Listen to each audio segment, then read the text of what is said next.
All right, happy Wednesday, February 1st. First day of February 2023. I've got a rigged up deal here. I'm not in either DigiByte today, so I've got no camera mount, and I have the phone propped up right here, so when it falls, I'm not crashing, okay? It's the phone falling off the dash because it's just sitting there right now. I kind of have it wedged. Anyway, got to do what you got to do. I missed the video yesterday. I had a lot going on. The big event of the day was my two dogs. I've got the little one that is a cocker and a poodle mix. It looks more like a cocker. Then I got the bigger one who is a husky and a poodle mix. And her hair just gets so long. And I mean, it was just so long. So we got her groomed yesterday, and you know, it started knotting up, and we just had to do something with it. So she got shaved down to almost the skin. I mean, she's just got, like when you shave your head, you just got a little bit of nub left. That's what she looks like. So when they got her out, I'm like, that's not the same dog. Because Tilly's just so, you know, I'm used to the hair and everything. That's what identifies her. Well, it didn't look like the same dog at all, but it is. And when we took her home, the little dog started barking at her, didn't recognize her, and I'm like, oh no. So the little dog's traumatized. She thinks we took Tilly and brought home a new dog, because that's what it looks like. And so we're dealing with that. I just got back from the vet because they plucked her ears, they pulled the hair out of it, and so her ears are a little red, so I got a little bit of salve to put in there, and hopefully that'll help. But as I was at the vet, they got new payment systems today, brand new. And so I thought, oh, we'll try it out, because I've got the Litecoin card. It's a debit card, and I was going to go ahead and pay with it now. And so we went through it. It was like the first transaction. Wasn't sure how to do it. Asking to enter the PIN. Well, there's a skip at the top. You know, we tried it twice. I said, hey, let's hit the skip and see what happens, because I hit enter before. Anyway, then the payment went through without having to enter a PIN. Now, she was saying that, and Johnny Litecoin may need to chime on this, that if you run a debit and use the PIN, they don't get charged the fee, but if you run it as credit without the PIN, they get charged the Visa fee, the network fee. I don't know if that's the case, but I said, hey, those are Clover systems. I'm pretty sure with the Clover system, you can add the option to accept crypto. I said, because I'd pay you directly in Litecoin. And she's like, really? Because I know we can do Apple Pay, and I know there's a lot of apps that we can add. And I said, look into it. If you have any questions, let me know. I'll ask Johnny. But I got to look over here for the camera, not over here for the camera. I'm not used to this odd setup. So no, I'm like, hey, hook it up, because I'll come in here and pay you with crypto. It'll just convert it to the dollar for you anyway, and you won't even know the difference. And I said the fee might be less, actually. I don't know. So yeah, pretty cool. If anybody's got a Clover system, I'm pretty sure that you can integrate crypto. It's already there. You just have to add the little app. And hopefully that is the case. I remember Johnny talking about it. I'll confirm it with him. If you're watching this, Johnny, let me know. So pretty cool. Trying to integrate it to where you can send crypto directly rather than using the Litecoin Visa debit card, because that's what I use today. But see, you're going through the Visa network there. I'd rather bypass that and send the crypto directly and scan the QR code, and boom, and it's done right out of my wallet, which I would have done. But that wasn't an option today. Maybe next time. Hopefully I don't have to go back too much, because every time I go to the vet, I spend a lot of money.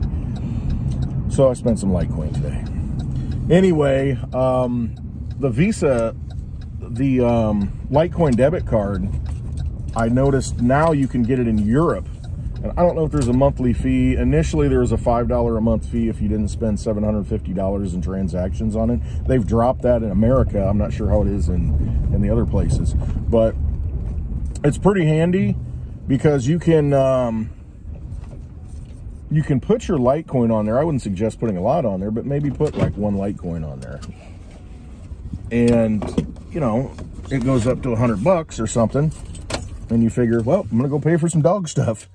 But it actually values the price in Litecoin while it's on there. I know some places you have to convert it to US dollars, but in the case of the Litecoin card, what happens is you've got Litecoin that sits on there. So it'll say you've got one Litecoin, and it'll show you the actual dollar value of the Litecoin at the time whenever you check the balance. So You know, it could be $70 yesterday and $100 today because it varies with the market.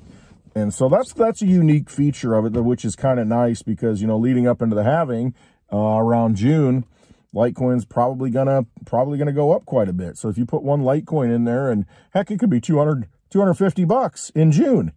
Right now it's under 100, and you can go out and spend it, use it as money, which is what it is. It's a currency. It's money. So just like using Mexican pesos, you know, the dollar and the Mexican peso vary, and you're like, hey, I'm going to use my pesos. There's more purchasing power. So yeah, pretty cool. You can, well, right here, look, I'm looking at they got a QR code on the invoice now at the vet. That might go right to his website, but I mean, it's all getting, you know, we're going digital. And she said it actually saves them a lot of money, this new system, like over $1,000 a month in fees, which is crazy. But you are going digital. Everybody's going digital. And she was talking about her husband raises beef, and he takes Venmo. I mean, you've got a farmer that raises beef and sells it and accepts Venmo payments for it. Of course, cash, but Venmo. So all this stuff's digital. How much better would it be if you could send and transact in Litecoin or DigiByte or any crypto for that matter? I mean, this is the new economy that's tying together the old school way of doing things, you know, right from the ground, a farmer raising the beef on the land and then selling that for a digital currency. And it's not a digital Venmo transaction that's still in dirty Federal Reserve notes that they can print to infinity. No. How good would it be to be able to accept Litecoin, a finite asset, something that is deflationary, something that they can't inflate because it's fixed. There's only so many to go around. There's only 84 million, 72 million exist, only 12 million to go, and it's going to get harder and harder to acquire them because that's what this halving coming up August 3rd time frame, the block rewards have. So it goes from 12.5 to 6.25 per block. There's fewer Litecoin that can come onto the market. You got to work harder to get them. See, all the easy ones have been mined. And it's never easy, but they've all been mined out. Now it gets more and more difficult when this halving event occurs. And it just puts pressure on the price of it in fiat currencies because it's a sponge that's going to soak all those up and eat the inflation. Because that's what inflation is. When you inflate the monetary supply and you create more Federal Reserve notes, it goes into egg prices. It goes into fuel prices. It goes into something, housing blow-ups. It goes somewhere. It just doesn't always sit on the sidelines. You know, it wants a return on its investment, so it wants to go into something that moves up. Cryptocurrency is the perfect sponge to eat all that inflation up. I mean, it's a store of value. It's something you hold in your possession. It's something that's outside of government, outside of a central bank. It's a commodity, an asset, and a currency. It can be used. Very easy to send, very low transaction fees. I'm talking about Litecoin. Bitcoin's more expensive and it's slower. You can still send it, but it's not as efficient. Not as cost effective. It doesn't work as well as a form of everyday money. So Litecoin is what I'm talking about. DigiByte, even better. If you're at a point, you're at a doctor's office, a veterinarian's office, and you can take cryptocurrency directly, I'd be taking DigiByte. I mean, and Litecoin. Litecoin for, you know, maybe a bigger transaction or something. But for small transactions like today, I paid $28.50. So $28.50. I mean, you know, you can pay with Litecoin on that. But, I mean, let's say I go in there and I have to get, you know, a $5 something. And, I mean, you can pay with DigiByte. Boom, boom, boom.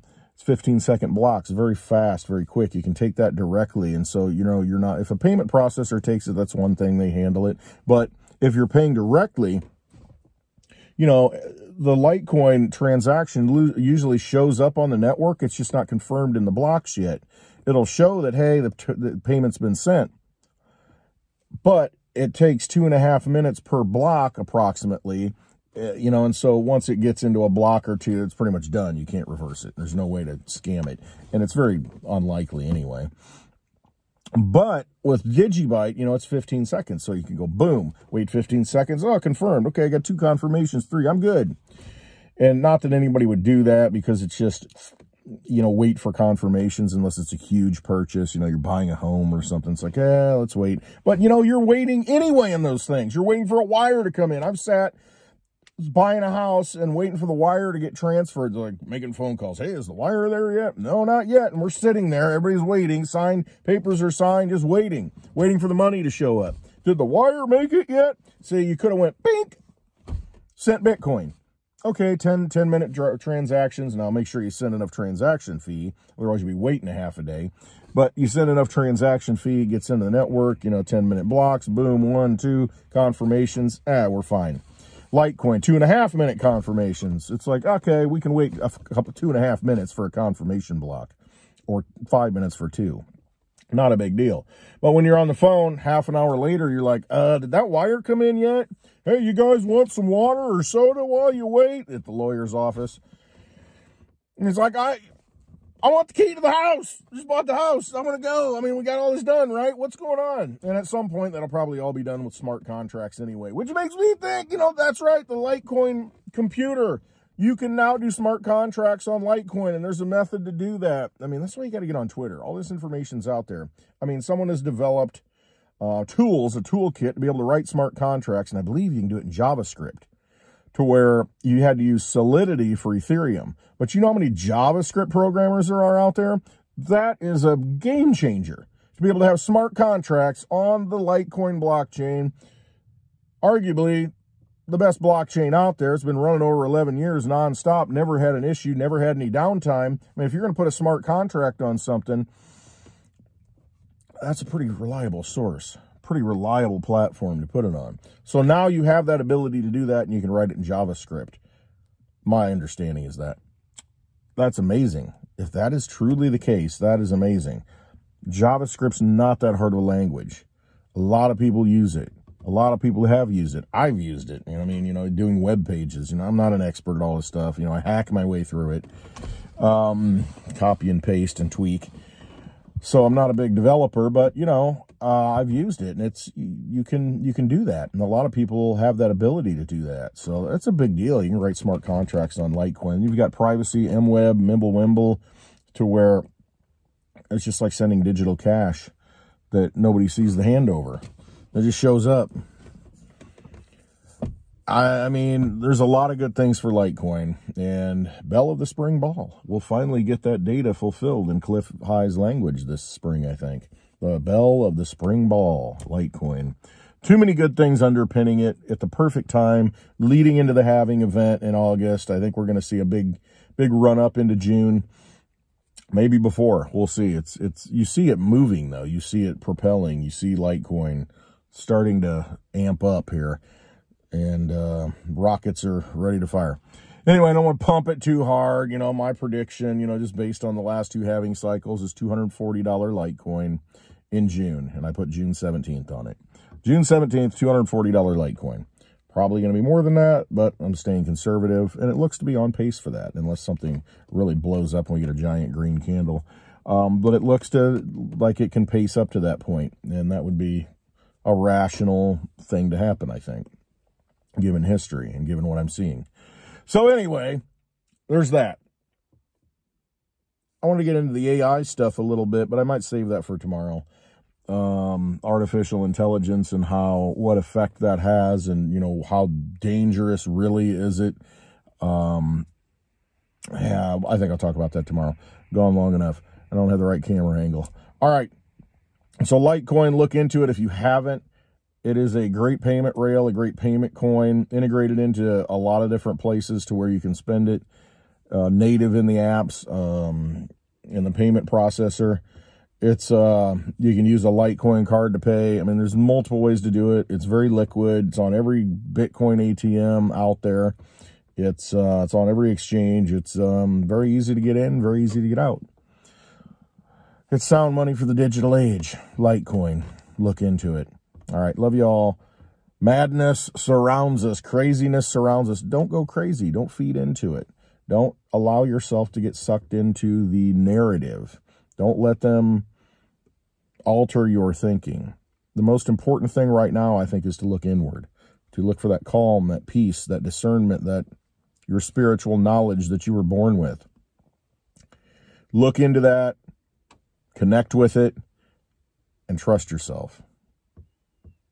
No regrets going forward now. Let's not have any regrets. Let's do what we're here to do. Let's do what we were born to do.